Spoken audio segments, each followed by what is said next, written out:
Thank you, Mr. Deputy President. I rise to make a short contribution on the Aboriginal Languages Bill 2017, and I also acknowledge the traditional owners of this land and pay my respects to their elders, past and present, and acknowledge all the colleagues who spoke on this bill, and in the way that they spoke with complete and utter respect for the Indigenous Australians. And I want to acknowledge also in the presence of our colleague, Mr. David Harris, Shadow Minister for Aboriginal Affairs, who's here with us in the chamber. Mr. Deputy President, it was with great pride that I watched the historic smoking ceremony held to introduce this bill on Wednesday, 11th of October last week. I say pride because this House is, by introducing this bill, taking a historic and a significant and meaningful step towards putting into practice what many have been calling for decades. But I also felt a level of regret. Regret because we all know precisely how governments of all political persuasions, Labor and Liberal, colonial and democratic, state and Commonwealth, stood in this place and other parliaments around the country and not only failed to sustain Indigenous language and culture through legislation such as this, but in fact sought to extinguish them. And as we've seen and heard with the Stolen Generation, the intention was also to slowly but surely wipe out the Aboriginal culture. It is so important then that the preamble of this bill, as has been noted previously, reflects the contemporary mood in Australia on this issue. It is so important that it recognises the failures of past governments, but also the way forward for New South Wales. And it reads, and I'll read that on record, whereas A, the languages of the First Peoples of the land comprising New South Wales are an integral part of the world's oldest living culture and connect Aboriginal people to each other and to their land. B, as a result of past government decisions, Aboriginal languages were almost lost, but were spoken in secret and passed on through Aboriginal families and communities. C, Aboriginal people will be reconnected with their culture and heritage by the reawakening, growing and nurturing of Aboriginal languages. D, Aboriginal languages are part of the cultural heritage of all people in New South Wales. And E, it is acknowledged that Aboriginal people are the custodians of Aboriginal languages and have the right to control their growth and nurturing. I want to thank the Minister, Mr. Deputy President, and all involved, and in particular take this opportunity to thank Dr. Ray Kelly and all those who had a part in forming those powerful words. As Leader of the Opposition in this House, the Honourable Adam Searle pointed out, the initiative does have some precedent. Back in 2004, the Labor government introduced the Aboriginal Language Policy, established the Aboriginal Language Research and Resources Centre, and developed the concept of Aboriginal language and culture nests. But we must acknowledge this has not been enough to compensate for the fact that many Aboriginal elders have passed away, elders who have carried with them living culture and language that survived time, government bans and forced assimilation. As a result of intentional deprivation of culture, only 120 of the 250 Aboriginal Australian language groups that were present on the continent at the time of European settlements have survived. This is why this bill is so important.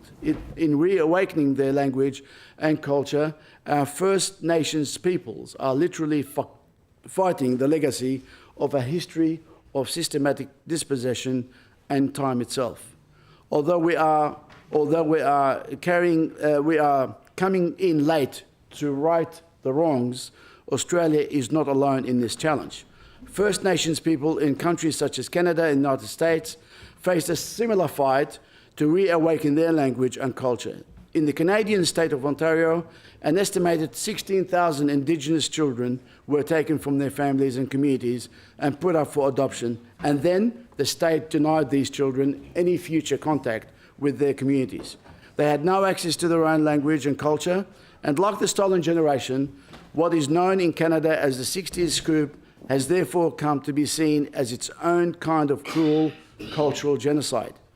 In the case of the Ontario children, survivors have recently settled a class action lawsuit with the Canadian government, which will see them spend $750 million on direct compensation, another $50 million spent to fund an Indigenous Healing Foundation with a counselling, healing and education mandate.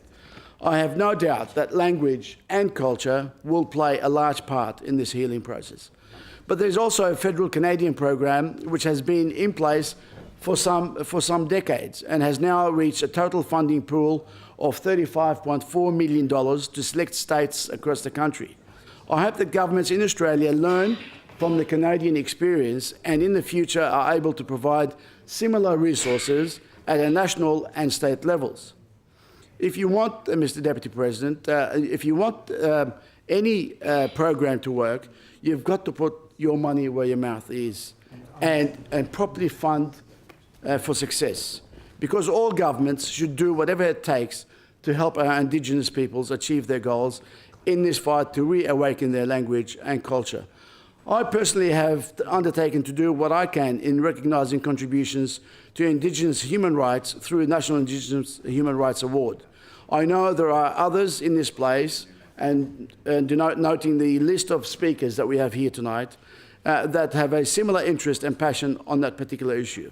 But as the Leader of the Opposition has said, it is incumbent on everybody in this place to make sure we are vigilant in supporting measures such as those contained in this bill. As a Labor opposition, it is therefore our responsibility to also point out that whilst we support this bill, there is at least one key point, that is funding to meet the objectives of the bill. The objects of the bill are to reawaken, nurture and grow Aboriginal languages, with funding to be put forward to the establishment of a board and the development of a plan to achieve this. The Minister has suggested that the board of the proposed trust would be composed of between 5 and 11 members. As per Clause 10 of the bill, persons may also be employed to enable the trust to exercise its functions. Clause 13 then provides that this trust, along with its employed personnel, would prepare a strategic plan for the growth and nurturing for Aboriginal languages. It seems, Mr. Deputy President, that to do all this, to truly and properly fulfil the ambitions of the bill, the government should consider providing more funding than the relatively small amount that I understand is available. This is especially true when we compare with the global examples I described earlier. The opposition is also committed to making sure that as the plan is developed, the government continues to respect the grassroots growth that has been fostered by organisations such as the New South Wales Aboriginal Council. I note here that there is some concern from the Land Council that the legislation might seek to impose ministerial controls or intervention in relation to this issue. These organisations, such as the Land Council, are vital organs in this process and must be kept on board. The government should assure us here today that this will happen, and all Aboriginal organisations have made an input and their contributions or suggestions are taken into consideration. Apart from this, however, I, like other members who also wish to personally thank everyone who took part in the smoking ceremony on Wednesday the 11th last week. Dr. Ray Kelly, Uncle Ray Davison, Ray Ingray, Rhonda Ashby, Jason Davis, Auntie Di McNobar, Uncle Gary Williams, Auntie Irene Harrington, Murray Butcher, Ronan Singleton and Auntie Maureen Salter. Yeah. I do also like to congratulate Mr. Deputy President. I take this opportunity also to congratulate the President, the Honourable John Ajaka, for being open to new modern procedures, allowing members of the Aboriginal community on the floor of the chamber. A precedent worth having. There is, suddenly, Mr. President, suddenly there were no strangers in the House. They were part and parcel of the House. And that was a wonderful ceremony, Mr. Deputy President, that had members, the Indigenous people, in the House rightfully on their land. I hope that the sincere symbolic intentions of such a wonderful ceremony is one that the government continues to uphold in its practical implementation of this important piece of legislation. But more importantly, I wish that the objectives of this Aboriginal Language Bill 2017 is fully achieved. Finally, Mr. Deputy President, I do wish to put on record my support for the proposal put forward by the Honourable Mick Veitch to place the message stick on the table, but of course concur with what what yourself, Mr. Deputy President, had said, that decision should be in consultation with the rest of the members of this House. Mr. Deputy President, I also support this bill.